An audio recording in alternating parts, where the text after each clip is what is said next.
We're having a GRN conversation here at Chattanooga for the PCA General Assembly.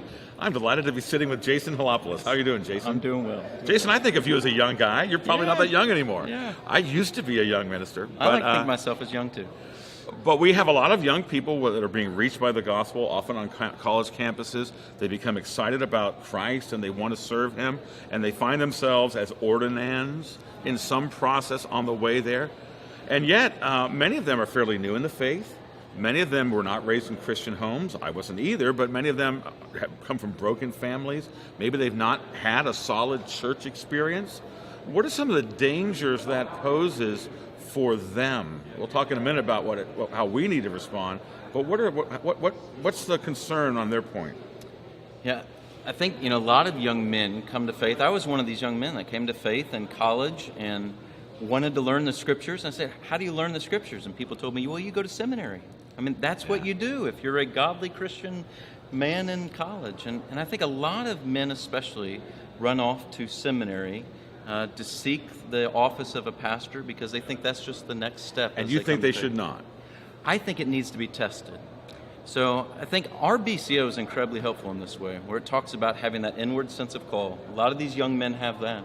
But there are the other two factors as well, aren't there? There's that outward sense, that manifest approbation of God's people that the BCO talks about, that there are other people that have sat under this young man's teaching or his ministry, or he has discipled them, and they say, I've benefited from your gifts. I've actually benefited. And they encourage this man.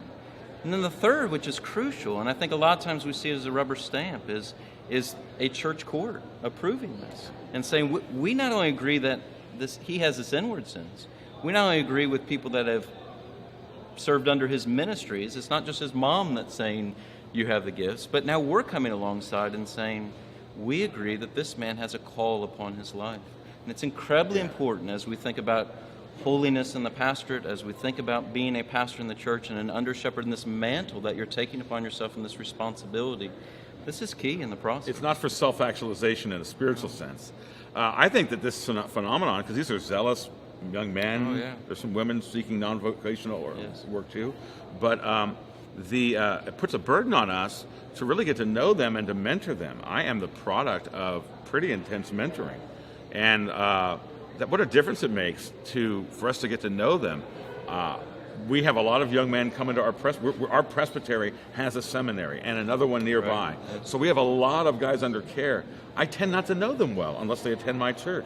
What can we do as a presbytery and as older ministers who have a lot of work to do? We're busy people, but what can we do to increase our level of contact? They get to know us personally. We know how to encourage them, giving them chances to see role modeling. What can we do better on our side of it?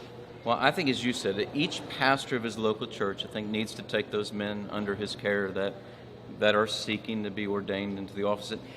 And I want to do three things with those young men in particular. So I think gospel ministry is difficult. There's no doubt about that. There are a lot of different trials with it. But it's also very easy in some ways. It's very simple. It's love God, love His people, and love the Word. And you connect those three things. And so when I'm with these young guys, I want to keep pointing them to Christ and say, you have to love God. I mean, you have to truly seek the Lord. And not where you're preparing lessons to minister to other people, but where you are in the Scriptures to be fed, and you are seeking the Lord to be conformed to the image of Christ. You got to truly love God's people. Like where Paul talks about pouring out his life as a drink offering, right? I taught through the life of David, and I always say David's story ends in 1 Kings. Yeah.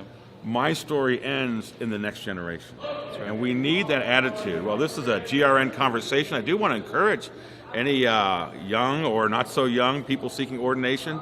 Make sure you get grounded in a faithful, solid church based on the ordinary means of grace. There's nothing like an experience in a healthy gospel church to be launched into ministry. We hope you're blessed. This has been a GRN conversation.